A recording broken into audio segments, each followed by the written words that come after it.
Maranatha వాక్యమును చదువుదాము. Timothy మొదటి పత్రిక 6వ అధ్యాయము 15వ వచనము. శ్రీమంతుడును అద్వితీయుడునగు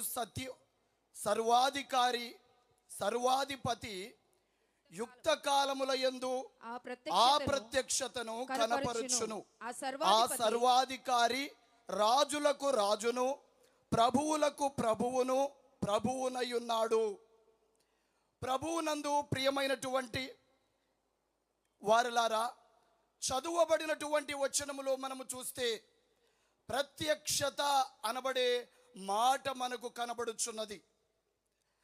దేవుడు దైవజనులైన దేవదాసు అయ్య గారికి 1938వ సంవత్సరములో బైబిల్ మిషను అను బంగారు అక్షరములతో ప్రత్యక్షపరచిన సత్యమును మనమందరము ఎరిగిన వారమే. బైబిల్ మిషనులో అనేకమైన క్రొత్త విషయములు కలవు. ఏమిటి క్రొత్త అని మనము చూచినప్పుడు కొరింథీ మొదటి పత్రిక 2వ అధ్యాయం 8వ వచనములో మనుష్య హృదయమునకు గోచరము కానివి అని చూస్తున్నాము.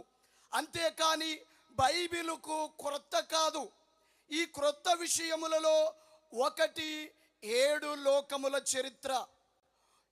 మొదటి లోకము దేవలోకము.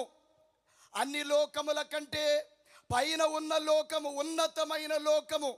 హెబ్రీ పత్రిక మొదటి అధ్యాయము 4వ వచనములో ఉన్నత లోకమందు ఉన్నవారు అని చూడగలం.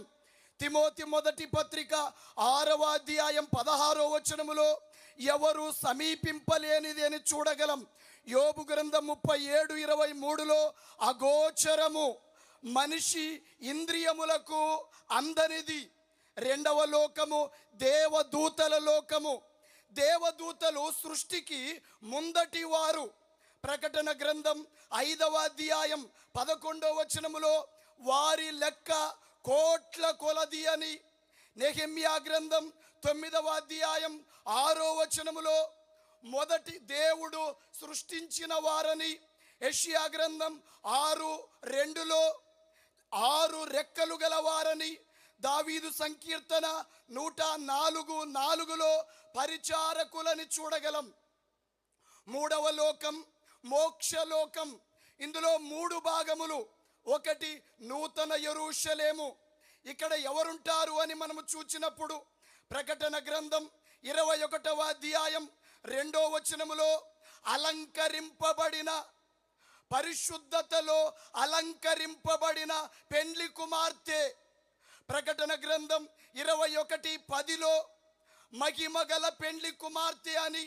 ప్రకటన గ్రంథం 21:9లో గొర్రెపిల్ల భార్య ఇక్కడ ఉండునని.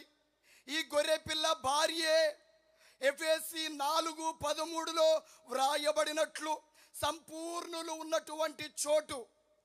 2వ భాగము పరదైసు. ఇక్కడ ఎవరుంటారు? నమ్మి బాప్తిస్మము పొంది భక్తి మార్గములో నడిచి మరణించిన వారు ఇక్కడ ఉందురు. ప్రియులారా, సామెతల గ్రంథం 15వ అధ్యాయం 24వ వచనములో జీవ మార్గము అని వ్రాయబడి ఉన్నది. కొరింథీ మొదటి పత్రిక 13:12లో ఇక్కడ నేను పూర్తిగా ఎరుగుదును అని వ్రాయబడి ఉన్నది. ఏంటి అక్కడ మనం ఏమి తెలుసుకుంటామంటే కొరింథీ మొదటి పత్రిక 15:23లో వ్రాయబడినట్లు తన వరుసను అక్కడ మనము తెలుసుకుంటామట. ప్రియులారా, గమనించే అదే 7 తరగతులు. దైవజనులన్న మాట భక్తిలో ఉన్న శక్తి అక్కడ మనము తెలుసుకుంటామని తెలియచేశారు.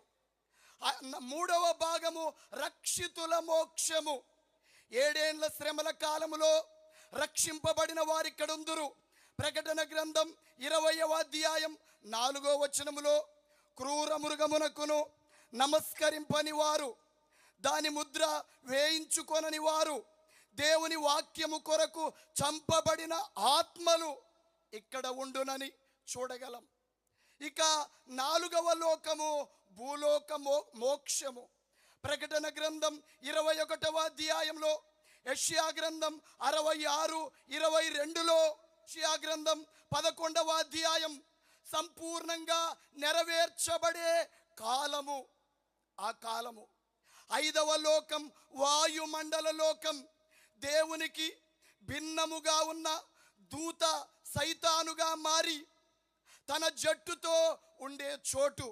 ఎఫెసీ పత్రిక 22:2లో వాయుమండల సంబంధి అని, ఎఫెసీ పత్రిక 6:2లో దురాత్మ, ఆకాశ మండల మందున్న దురాత్మ అని చూడగలం. 6వది భూలోక మోక్షం. ఆదికాండము 1వ అధ్యాయం 1వ వచనం. యోబు గ్రంథం 37:12లో నరుల నివాసయోగ్యమైన భూలోకము. ఇక 7వ లోకము పాతాళ లోకం. ఇందులో 3 భాగాలు. ఒకటి ప్రిలర పాతాళములో 3 భాగములు. పాతాళమునకు మరొక పేరు హేడెస్సు. ఇది ప్రిలర ఎక్కడ ఉన్నది అనంటే సామెతల గ్రంథం 15:24లో క్రిందనున్న పాతాళమని చూడగలం. లూకా సువార్త 16వ అధ్యాయం 23వ వచనములో పాతాళములో బాధ ఉండును అని చూడగలం. 2వ భాగం మట్టులేని గొయ్యి. ఇక్కడ ఎవరుంటారు? ప్రకటన గ్రంథం 20వ అధ్యాయం 2వ వచనములో ఆది సర్పము, ఘట సర్పము, సైతాను పడవేయబడు చోటు మట్టులేని గొయ్యి. 3వ భాగం అగ్నిగుండం. ఇక్కడెవరుందురు?